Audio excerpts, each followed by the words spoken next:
And hello and welcome back. Hope you enjoy your resurrection holiday if you celebrate.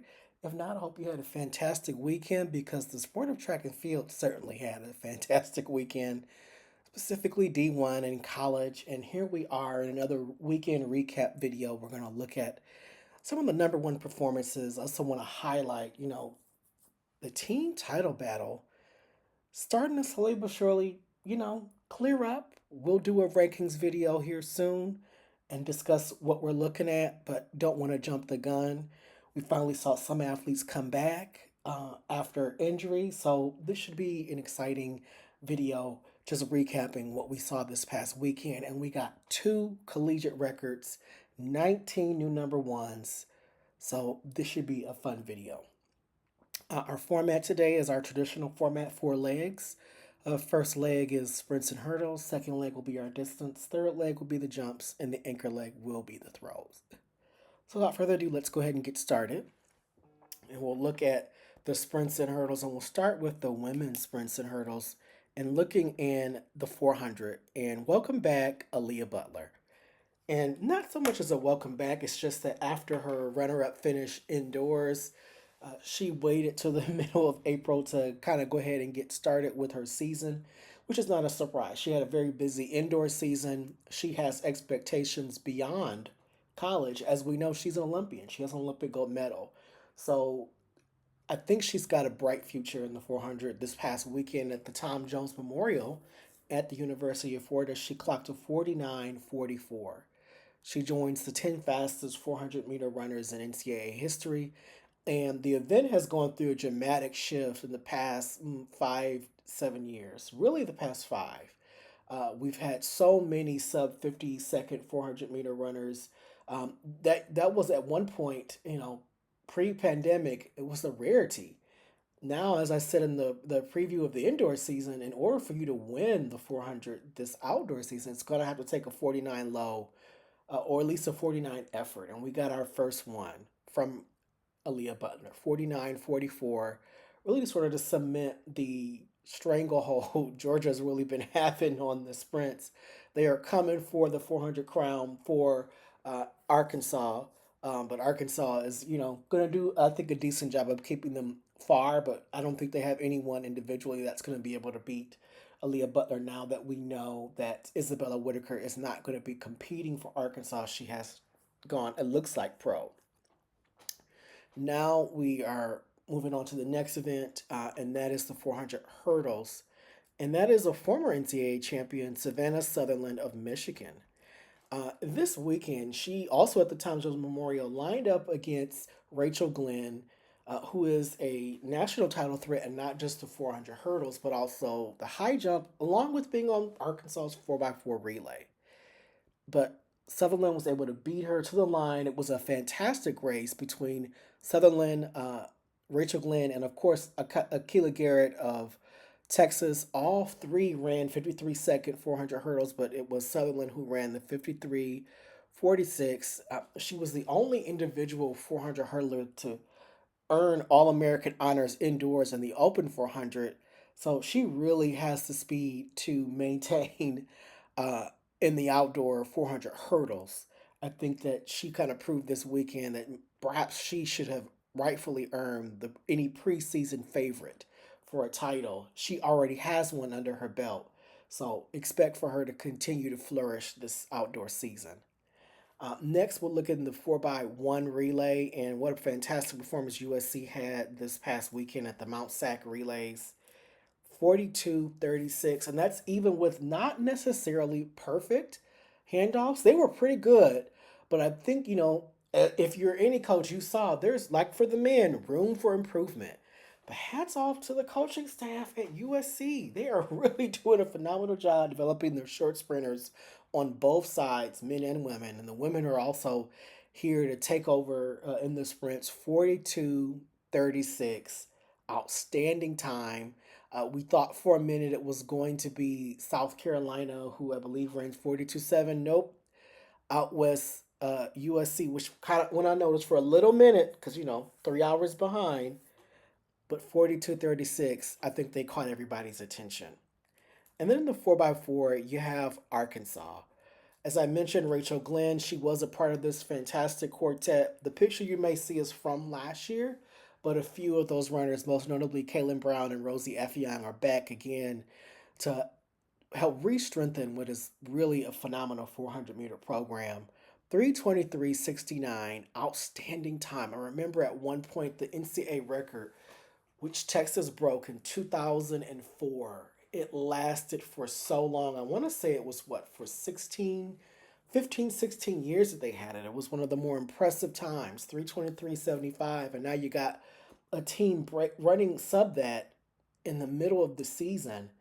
We haven't even hit postseason yet. We've got about 3 weeks to go before we're 3 or 4 weeks to go before we've even hit the postseason stretch. But Arkansas is looking in great shape. They also had a B squad that ran 3:27. That is how deep they are. On the men's side, we got a big time. Makanakashi Charamba of Auburn, the other top sprint program, is looking to be the top 200 guy, especially with Makarawu of Kentucky going down in that race. Uh, Sharamba 1999 into a headwind. We got a sub 20 200-meter runner already, and it's only April. And we are going to be hearing his name later in the season, not just the college season, but we'll probably be hearing his name mentioned at the World Championships as he looks to represent his country.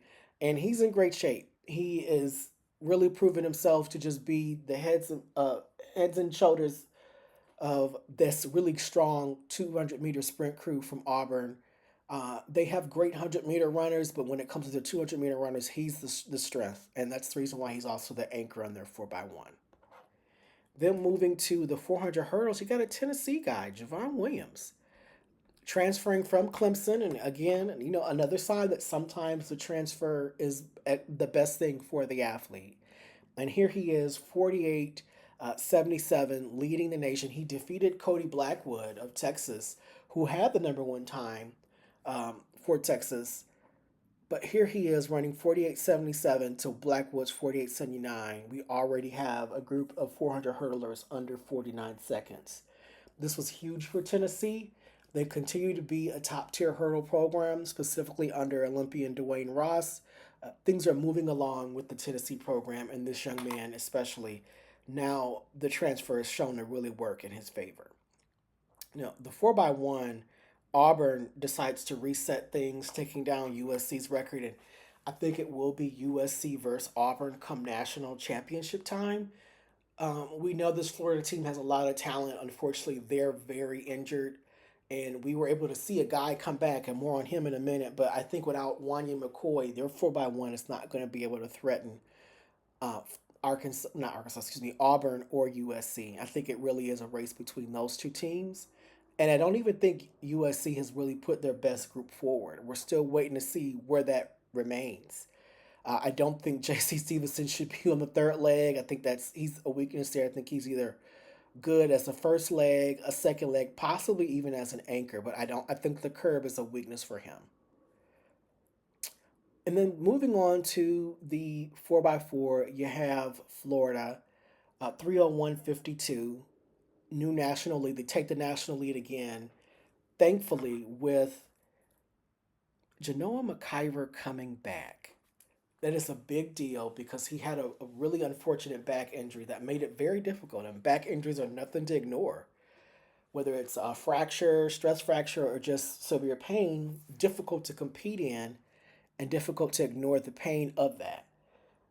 And him being absent really hurt them indoors, along with Wanya McCoy. They look to just be pushing towards a potential challenge to the NCAA indoor title, and the team just fell apart with injuries. I mean, you had McIver go down, Wanya McCoy, Malcolm Clemens, so all their individual point scores just took a hit. But here they are, slowly but surely coming back, 3:01:52 with a low 45 anchor. We know he's got 44 in those legs, so there's room for them to improve. I think this is a great sign. I'm curious to see what Texas A&M looks like when I see them this week at the Penn Relays.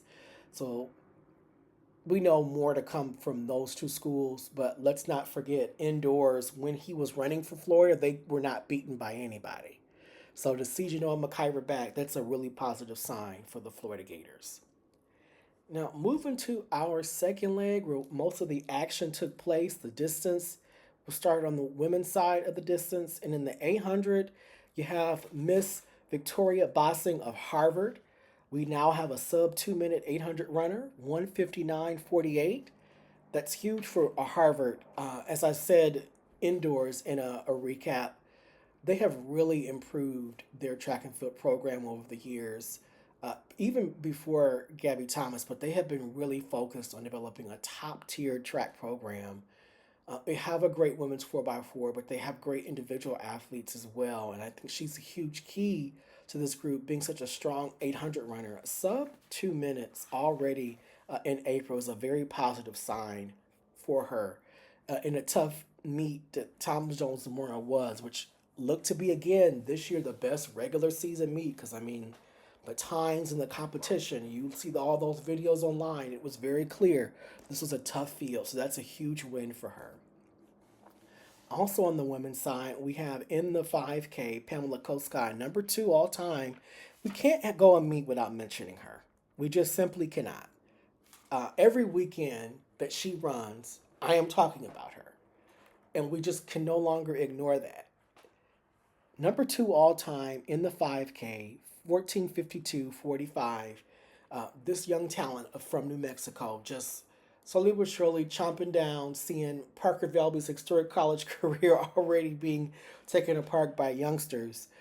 But this is a big time for her. This is also another mark of just how solid New Mexico has been with the development of their distance runners. That this program is clearly top tier amongst the elite. Not only because they have a cross country title, but just because they're able to put up marks like this. And then Doris Lemongold of Alabama, our new NCAA record holder in the women's 3,000 meter steeplechase, 9:10:13. And she looked kind of comfortable doing it. If you can be comfortable running the 3,000, hats off to her. She continues to just be a champion. She's either one or two, but lately she's been the one. And it's going to be interesting to see what happens when it's her versus Koskei later on this season. But a new NCAA record, 9:10:13. Huge mark. We can't ignore just how great she's been for Alabama. She's really kind of been the carrier of that distance torch. Even though her coaches have left and gone to Florida, she's still able to keep on and performing at a high level.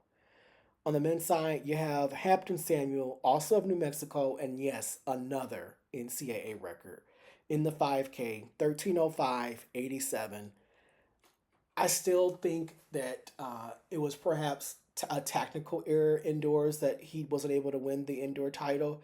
I don't think he's going to make that same mistake outdoors. I'm going to say it here that I think he's the favorite in this event. Not just because he's broken the national record, but that was his best technical race that he's ran. Um, and hopefully things continue to move along. Again, he could have a similar issue at nationals outdoors or even at regionals. But I think if he just sticks to what he's been consistently good at, just a good race pattern, um, getting out front, holding it, I think that he really just seems to be a step above. Again, I know what I saw in young Parker Wolf at the ACC championships last year. I know he's going to be there, but I don't think that anyone's really going to challenge Hampton. I think this NCAA record kind of put everybody on notice, like, I think he's the guy in this event. Then you have in the steeplechase Jeffrey Kerwa of Louisville, 8:13:89. I mean, just this is an event that's wide open, but I think a mark like that made everybody go, huh. Or are we sure it's as wide open as we think? Maybe we should pencil in. I don't know. I'm gonna wait and see, but I don't think we can ignore a time that good. 8:13:89. Mm, it's gonna be hard, I think, for someone else to close that gap. He's in the ACC, so he's going to get some great competition during the college championship season. So I'm not going to pencil a favor in this event again, but I'm going to put my eye on him. How about we say that? We'll keep an eye on Jeffrey Kerwa of Louisville. Then moving to our jumps, there was no major jump mark for the women, so it's on the men's side, and we'll look at Tyus Wilson of Nebraska. Oh, what do you know, a Nebraska athlete again. He's been that talented all year. Uh, Things didn't necessarily go the way he wanted indoors at the indoor championship, but I think that Tyus Wilson is still the favorite. I think 7 feet 4.5, 2.25 meters. He can do better than that. So even with that mark, a tying for number one nationally mark, I still think Tyus Wilson is the favorite, and I think he's going to convince us more as the season goes on. In the pole vault, you have Logan Hammer, a Utah State athlete. Yes, we are speaking on Utah State. 18.8 and a quarter, 5.70 meters. No 19-foot jumper yet. I know that's going to come, hopefully. We're still waiting to see what Hunter Garrettson does of Akron and the rest of the really talented group. This is a new name to mention, but at 18.8, he's really, really close to the 19-foot mark. We'll see what becomes of this event. I don't think this is as, I would say, as deep as a competition as it was last year, but I'd still think this is a pretty open event. Moving to the long jump, you have Loki Sayanathan of Tarleton State. And Tarleton State, one of those small schools that's able to really kind of compete on the national level, similar to that of New Mexico. Just no champions as of yet. But he put up a mark that should put fear in a lot of people. 26 feet, 8.5, 8.14 meters. That's like the 18-foot pole vault jump. That's dangerously close to 27 feet. Again, I think we can get back to having long jumpers jump that regularly, and he might be the guy to do it. 26, 8.5. I'm still waiting to see what becomes of J.C. Stevenson. He did jump 26.3. Things seems to be moving back towards where he was last outdoor season after, a mixed bag of results indoors. Was more of a sprinter indoors, but you never know when it comes to the outdoor championship because he kind of came on strong at the meet. He wasn't mentioned as a favorite, but now we know we can't ignore him. And saying Nathan, excuse me, Sathaya Nathan of Charleston State, ooh, getting tongue tied there. You can't ignore a mark of 26.8 and a half. You just can't. 8.14 meters? Come on, he's gonna be there. And it's not even the conference championship season yet. I really think there's probably 27 feet in those legs. Just, continue to keep jumping. We'll see. I'll add him to a contenders list, but I'm not going to move him into the favorites. Moving on to our fourth leg, our anchor leg, the throws. And we had some great marks here. We'll start in the women's hammer. You have Laura Roberts of Texas State, which is developing some great throwers. We've got a great group there, and she's the next one. She was a transfer in, 232 feet 10 inches, 7.97 meters. Big solid throw, a 70-meter throw this early in the season. We'll see more from her.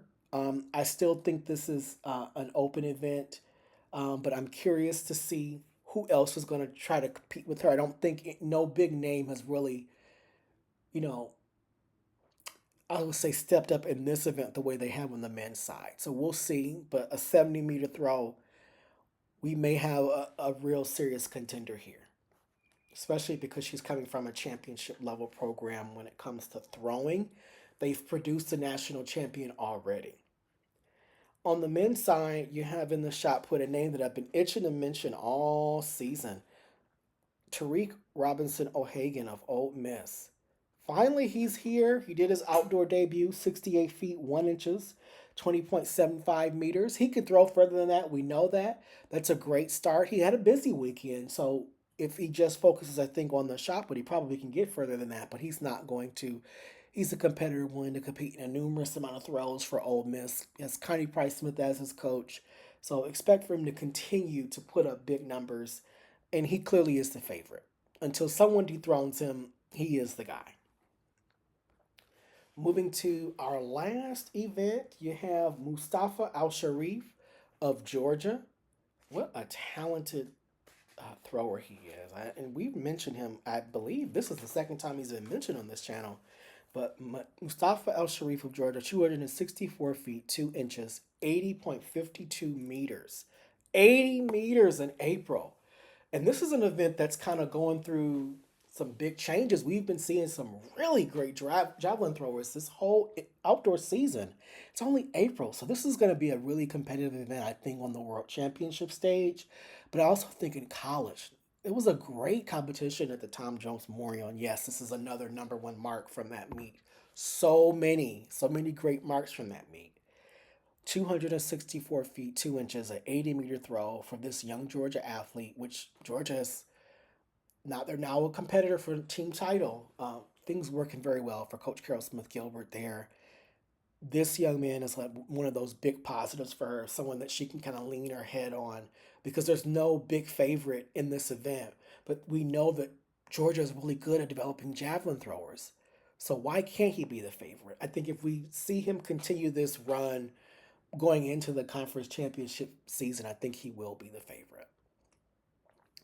And that is our video. That's the recap. All those number ones, 19, literally 19 new number one marks. I think the Tom Jones Memorial will receive the ranking of number one regular season meet. There was also great times and performances professionally. You had a 44-15 from a 400 hurdler. In the open 400, Chris Robinson, I mean, is he now going to be added to Team USA's 4x4 relay pool? Noah Lyles in his first 400 professional debut ever, 45.8. Looked a little tired, looked a little winded, typical of a short sprinter. Is he as fluid as the young man from Botswana? Drawing a name blank, but is he as fluid as him? No. I think it's very clear that he's got a ways to go before he's there. But I think if he continues to run the 400, he's going to improve that strength in the 200, which seemed to wane at the championship, the Olympic Games last year. I'm only taking bronze. So it'll be interesting to see what happens at World Championships. He's got a bye in both the 100 and 200. So he's got time to develop, time to rest, and I think he's going to have a pretty good postseason. But that is our video. More, we'll have a rankings video soon where we're looking at the team title picture as it clears up. There's still some athletes I got to see. I want to see if Wanya McCoy of Florida is going to come back at all. We saw Justin Braun make his debut finally for Florida, low 45. So I think he's got 44 in those legs, really. So is Janelle McIver. So Florida might, will they win 4 in a row? I don't know. It's looking tough because USC's looking really good. So is Texas A&M. And I'm going to see Texas A&M this weekend. Excited to go to the Penn Relays. You see my picture there. I hope to run into anyone who listens to me, who's interested in going. Maybe we can catch up, chat. I'm looking forward to what I think will be a sensational meet. We should have a really cool recap next week because we have great competition this weekend. But thank you for listening to me. Please like, share, subscribe, and comment. I do also reply my own feedback. So thank you again for listening to me, and I'll see you in the next one.